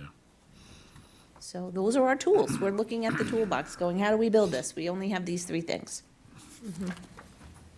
So it's up to you. Guess you could try to refine the special exception standards to make it be even that much more narrow, but even, you can only go so far with that, I think. Hey, you can only go so far with that, and, I mean, you can do that, but that's, you probably will do that with the comp plan update. And then you can extinguish the floating zone if you had enough, we're not there yet. So what do you do between now and a comp plan update? Right. That's what this solution provides you. But it, again, I don't want you to think I'm pushing anybody onto anything, because I'm just trying to give you what you're saying you want. Yeah. No, we appreciate that you're working with us and trying to come up with creative Trying solutions. to come up with something that we're allowed to do. The state says you're allowed to do it this way. You are a creature of the state, and New York State says this is a valid tool. So despite whatever the planning board doesn't favor the use of it, it is a valid planning tool. It's been tested in court, and it is absolutely permissible. So let me know. Yeah, I mean, given that, I mean, it doesn't seem like it should be, but you're saying that it is, so, I mean, if the state has. I think I even sent you the I think it's a decision case from by, the 50s. it ends up being a case-by-case basis, as long as you apply reasonable standards and you give justifications for your decision on any particular application, then you certainly could be legally sound. Yep, it says, yeah. But is a valid reason to say, I mean, I know we were saying before, if one goes in one location and then another is, just half a mile down the road, and we think, ooh, that's too close. That to me might not be a valid reason, because Right. isn't that Sure. anti-competition? Yeah, that could, right, you could run into that. What We don't promotes the really general have the welfare? full That's what you're looking discretion at. to just Again, it's say, case we're by not doing case. it. You're not prohibiting competition, you're saying the second one perhaps is not promoting the general welfare, because people have come out and said, you can't put that there, that's near whatever, and I don't, like, somebody is going to have an argument as to why that's not a good idea. And the general welfare is that the population of that area is pointing to it, saying, we don't want that. They want to be able to do that. When it comes to the planning board, it's very difficult to do that when it's just a, permitted or special exception use. Whereas when it's discretionary, it's much easier. So that's why I'm saying, put it with you, because you have more discretionary power, because you're the legislative body. If that makes sense. Yeah, it's a little bit more akin to the powers of the change of zone. It's a power of zoning, yeah, definitely. opposed, It is, you have the power to amend your zoning ordinance in as much as it would promote general welfare. And we're not talking about, competition clauses or anything like that. I'm not an attorney, but I'm just saying, like, we're talking about promoting the general welfare. If you have a proliferation of hotels, is that promoting the general welfare? Probably not. So you would use that as your reason why you're not gonna have 3 more, or something along those lines. But if you say everybody thought, like, we love whatever it was, then you could say it does. So it really comes down to your discretion, and that's what this is. Yeah, I understand the supervisor's concerns, and, Me too, I think 100%. certainly we can discuss further. There's always the possibility that someone will, bring an action against whatever you say and say, and you know that firsthand. So, yes, somebody always has the possibility to appeal. Thank you. Thanks. Thanks, Janice. Well, I mean, you're right. If we're going to change it, it's going to be a big change, so it would have to get renoticed. So why don't we, I move to close the public hearing, leave it open for 2 weeks' comments, and, Second. all right, all in favor? Aye. Thanks, Janice. Thanks, Janice. All right, so that brings us to public portion, and we have a card from Eileen McPhailin. Eileen, are you still with us and want to speak? There you go. Thank you. Very patient. Yes. Well, given all that was said, I don't know if 3 minutes is going to make it. Eileen McPhailin from Hampton Bays. I'm just speaking on behalf of my own thoughts, not the Civic Association today. I'm just going to refer to what you were talking about with the floating zone right here. I'm not comfortable with it after hearing about it over just the last couple of weeks. And I appreciate the fact that you're thinking to hold off on something that you're going to make a zoning code law rule that will be on the books for a very long time. So with the Indigo Hotel in Riverhead, when the hotel owner came and showed us the plans and talked to the Civic Association last year, we had a great attendance of people. I'd say there were about 70 people there. And we took a vote who liked it. Everybody agreed it would be a great idea. And we were all excited. You know, Bordy Barn was going, and so what was going to place it? This seemed like a very good, good beneficial community business to have there. And then it never happened. And so we come to find out it's a zoning situation. And then when I'm listening to the floating, I'm like, well, what is this business owner really waiting on? That the zoning is not what he needs for approval now, but you have discretionary thoughts on whether it could be at this time, or you do not. So I don't even know what the holdup is, and I'm wondering if they even know what the holdup is before we completely lose them. Well, then the board agreed with in the community, I believe everybody is supportive of the hotel at the Bordy Barn location, but it's not allowed under the current code, so we were going to amend the code, but then the concern to allow the hotels in that district. But then the concern was, oh, if we do that, maybe there's going to be too many. So, you know, let's try doing this floating zone where we can put it as we see fit. And now there's concerns about that kind of discretion. So that's about the summary of the holdup. Okay. Well, I have to agree, you shouldn't rush on something that's going to remain there for a long time. But I don't think we ever have to worry about in 13 towns, 1,400 applicants at the 100 hotels per town. I don't think that's ever going to happen. No. So thank you, number one, for all the efforts that you do to improve Hampton Bays. Very much appreciated, and it is definitely noticed. I'm here to talk to you about a situation and an issue that I'm not really sure if you're talking about and working with yet, but I was at the planning board the other night, and it's about the propane depot that would like to bring its business into Hampton Bays. So I just want to enlighten you what you may not be aware of. So first of all, I don't even know how the proposal gets started. I don't know if it started with the planning board, and that's the initial way to start what they want to do and where it goes from there. But if it started before the planning board, I don't know how it even got to the planning board. I did use the word ridiculous thought that it could go where it is the other day. I'm going to continue with that. It is a ridiculous thought to think that that type of business can go where they're asking to go. So where they want it is right next door to another propane storage facility. The facility now has been in business for 70-something years. They've been in that position for 15 years. They have never had a safety issue, never.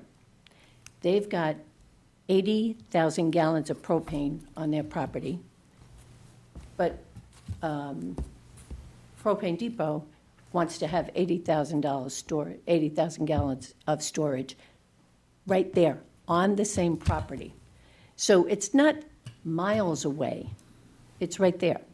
So I did talk to the owner of Quag Sinclair, and I said, well, is the fact that you don't have enough, you don't service enough, do you plan on getting more storage tanks? And they said, absolutely not. We're good with what we've got going. We have a plan. We don't plan on adding more in the future. So does that mean Propane Depot just plans on taking over all of Quag Sinclair business? If in fact it tries to, that means you are agreeing to put a local business owner out of business for somebody who doesn't live there. So what benefit is it to our community? In opinion of not just mine, but many people, zero benefit. So why approve it? 30 seconds. This is not before this board, right? That's in the planning board? Yeah. Planning board. So just to keep in mind that Rapid Recovery moved. And so with them moving, we've got less traffic in that very exact intersection, which is a good thing. Medical center built, going to open up eventually, so we're going to have more traffic. Maybe not so much trucks, but we're going to have a lot of traffic in and out. So now you put propane depot there with trucks and cars, all congested in that very small space. Ridiculous. It's the only word I can think that makes sense. Time's up. Safety, yeah, I already talked about that. So that's what I wanted you to be aware of in case it comes to you. And we appreciate all you do. Thank you very much. Thank you. All right, let's see. Andrew, Peter, is there anybody on Zoom for public portion? Someone just raised their hand. Okay, bring them on.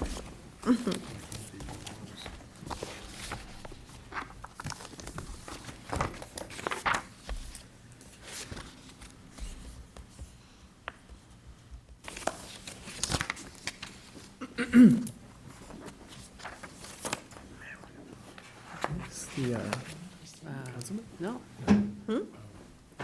East Hampton councilman? Mm-hmm.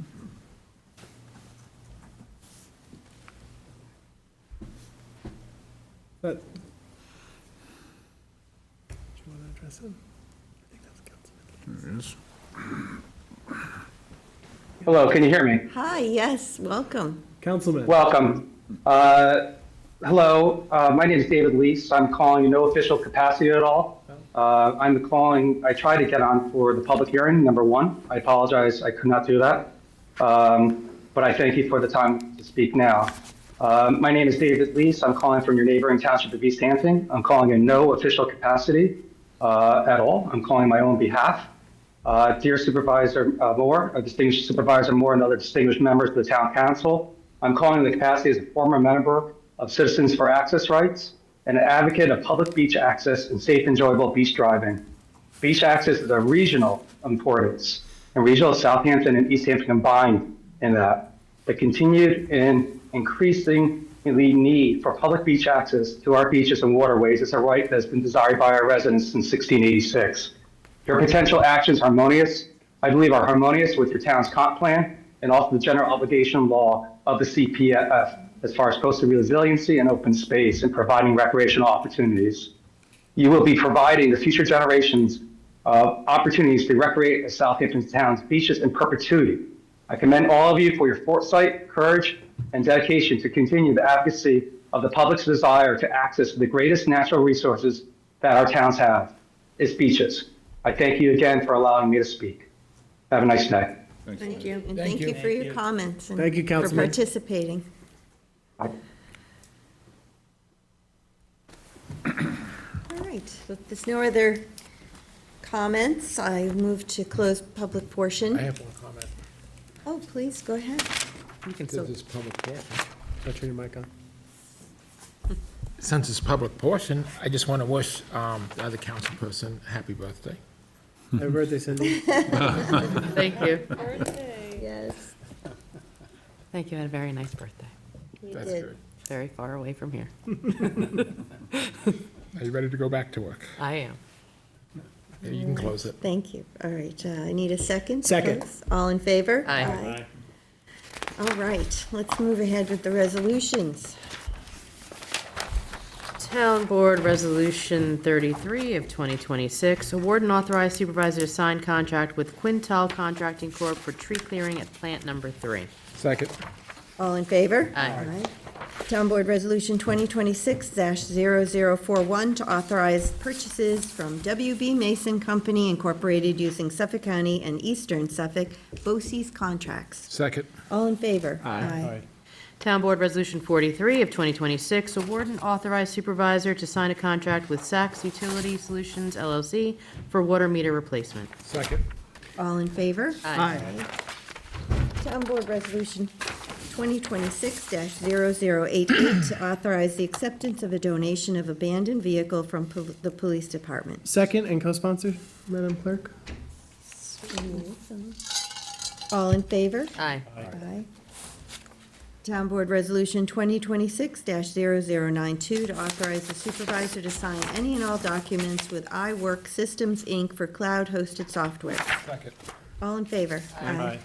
Town Board Resolution 2026-0093 to authorize the supervisor to sign any and all documents with SourcePass Contemporary LLC to provide immediate assistance on a bank hours basis to resolve town's network connectivity issues. Second.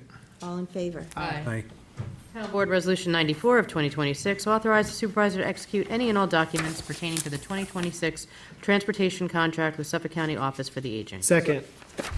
All in favor? Aye. Town Board Resolution 95 of 2026, authorize supervisor to execute a contract with Suffolk County Office for the Aging for the home maintenance repair program. Second. All in favor? Aye. Town Board Resolution 2026-0096, authorize supervisor to sign contract with L. McLean Associate Engineer Survey DPC for professional engineer service associated with design permitted for stormwater quality improvement at Shore Road and Yacht Drive in Remsenburg. All in favor? Aye.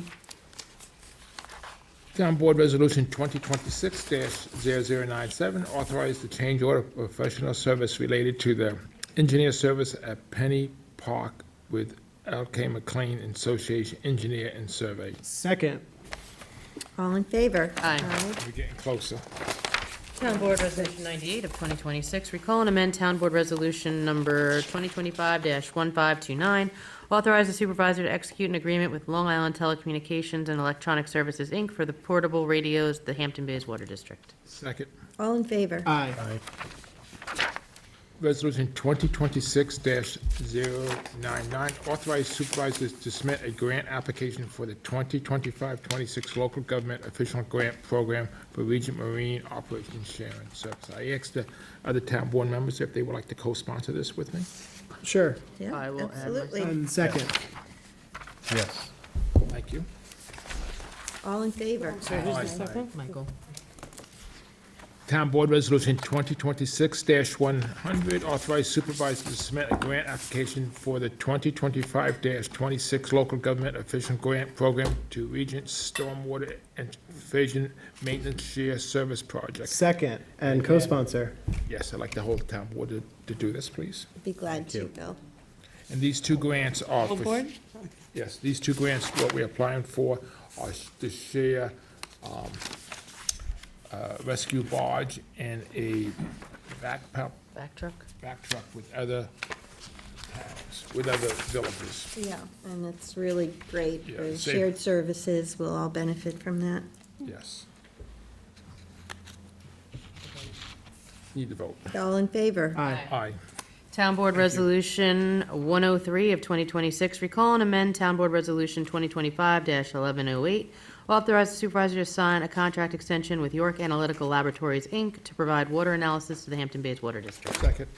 All in favor? Aye. Town Board Resolution 2026-108, authorize purchase of road salt and treated salt and emergency standby road salt from New York State OGS contract from Atlantic Salt, Inc. and Appliance LLC. Second. All in favor? Aye. Resolution 2026-0109, authorize supervisor to sign contract to extend with United Metro Energy Corp. for ultra-low diesel fuel. Second. All in favor? Aye. Town Board Resolution 2026, co-sponsored with Tom Neely, 2026-0030, 26 for a 2026 notice to bid for glass crusher at North Sea Transfer Station. I'll second. All in favor? Aye.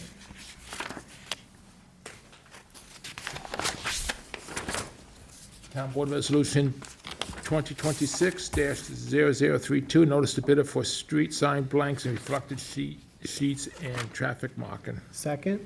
All in favor? Aye. Town Board Resolution 81 of 2026, co-sponsored with Councilperson Pell, authorize first-time home buyers down payment assistance funding from the Community Housing Fund. Second. Could I All be in added to favor? that, Cindy? Town Board Resolution 2026. I cut you off after you called for the vote, sorry. Oh, Was it just you being I added? just asked to add myself, You sorry. want to add? Yes. Can I get added to Sorry. that too, please? First-time home I buyer. just can't hear what's going on at the other end. Did you want to be added, or you're The whole board. voting, or what are you doing? The whole board's gonna. I want to be added to the first-time home buyer resolution, okay, yeah. I mean, okay. for the whole board. I just can't hear whether you're saying yay or Yes, you for me, want- please. Okay, so I'll just add Tom. Then we just need to vote. All right, you got it, Cindy? I All right, got it. All in favor? Aye. Sorry. Aye. Town Board Resolution 2026-0086 to authorize the town attorney to accept settlement from National Union Fire Insurance Company for damage to a Southampton town playground. Second. All in favor?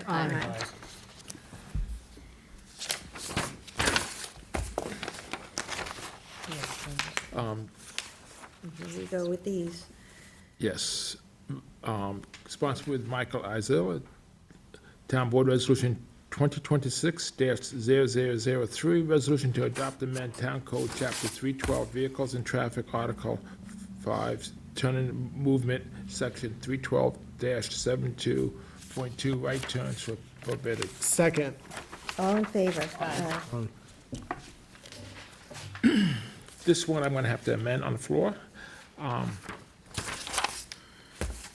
It's co-sponsored with Mike Izilla, again, Councilman. Resolution 2026-004, resolution to adopt and amend Town Code 312, Vehicles and Traffic.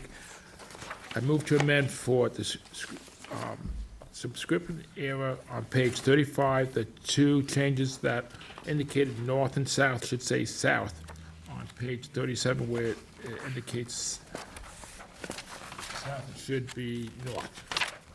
Second to the amendment? Just one amendment?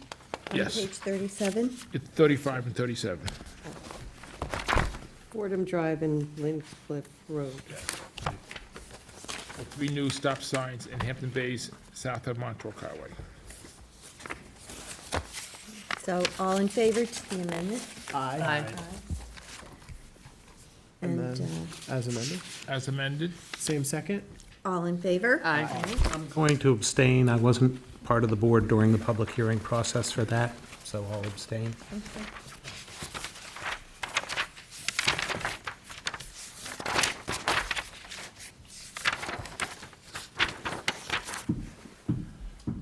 Again, sponsored with Michael Azella, Town Council.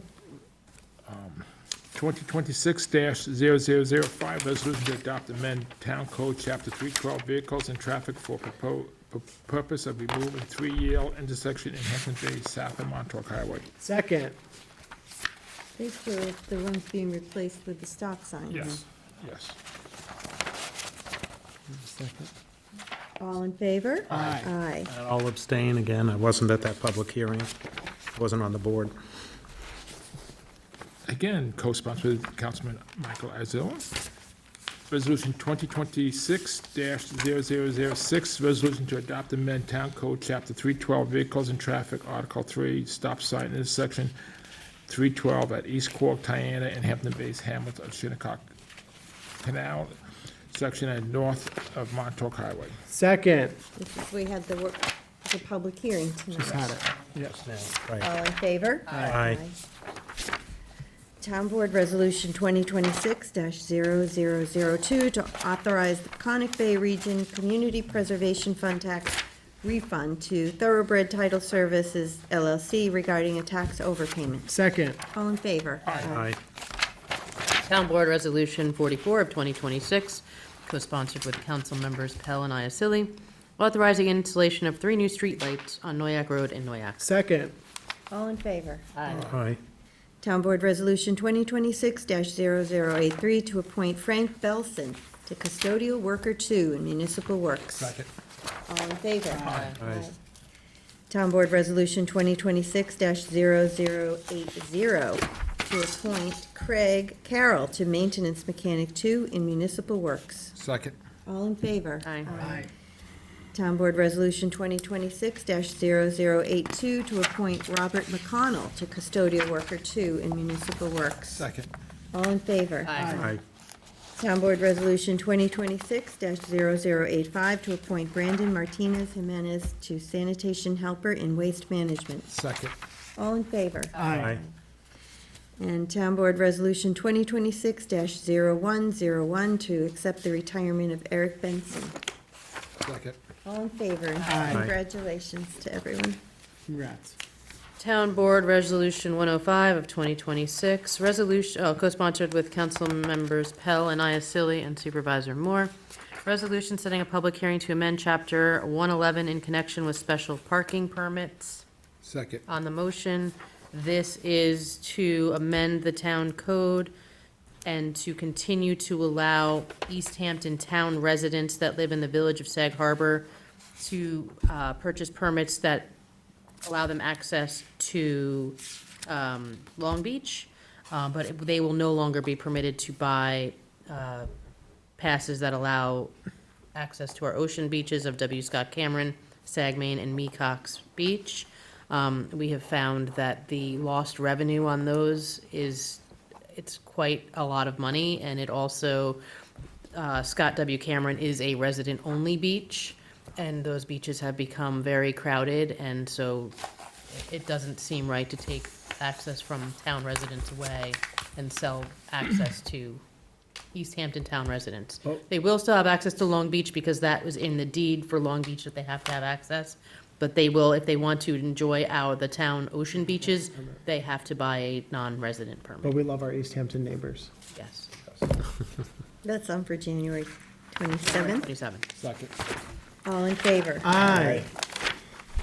Town Board Resolution 2026-0102 to authorize the acquisition of, co-sponsored by Councilmember Iacilli, to authorize the acquisition of an historic preservation and conservation easement on property located at 11 Walnut Avenue in the hamlet of East Quogue, and to amend the Community Preservation Project Plan and the CPF Management and Stewardship Plan to include said property. Second. All in favor? Aye. Aye. Somebody, could you add this one? I even had the arrow. So remind myself. And then there's the two walk-ons. Town Board Resolution ID number 2026-159, co-sponsored by Councilmember Pell, to authorize the supervisor to execute a contract with All Island Testing Associates, Inc. for professional services related to special building inspections at the West Hampton Community Center. Second. They have to test the concrete and the compaction, make sure everything's being done properly. Better to test it now than deal with it later. All in favor? Aye. Aye. We just, we should tell them a quick brief about the meeting we had up there on Monday. Had a progress meeting with all the contractors, and they're all very motivated. The footings have been poured, and now they're putting up the The walls. rebar so they can pour the foundation. This was the week to pour. Yeah, Yeah. yeah. They're gonna drove by pour this there week. yesterday. They're- It's they were- exciting. They were putting the frames up in progress. the moles. Very So we'll keep exciting. you posted. Yes. That's And great. Town Board Resolution ID number 2026-162. Yes, the warrant, number 1, capital number 1, CPF number 1 of January 13th, 2026. Second. All in favor? Aye. Aye. Good That's job. it? Anybody got anything else? No? All right, if there's no further business, then I move to, Just can't wait, one more last thing. Just can't wait to go use that on New Beach. yeah. First, we didn't. Yeah, next week, yeah, couple weeks. All right, so I move to close the meeting. Second. All in favor? Aye. Thanks, everyone. Thank you, everyone. Thank you. Thanks. It's interesting that Dave, these, because we did that, the Shadmore property, which is an example of what you do, try to buy it. Can you reach those, please? That was the county, the state, and the town. Michael, I'm sorry. I think- I didn't. No, not My today. He Facebook- was on the 9th. you want one? What is it?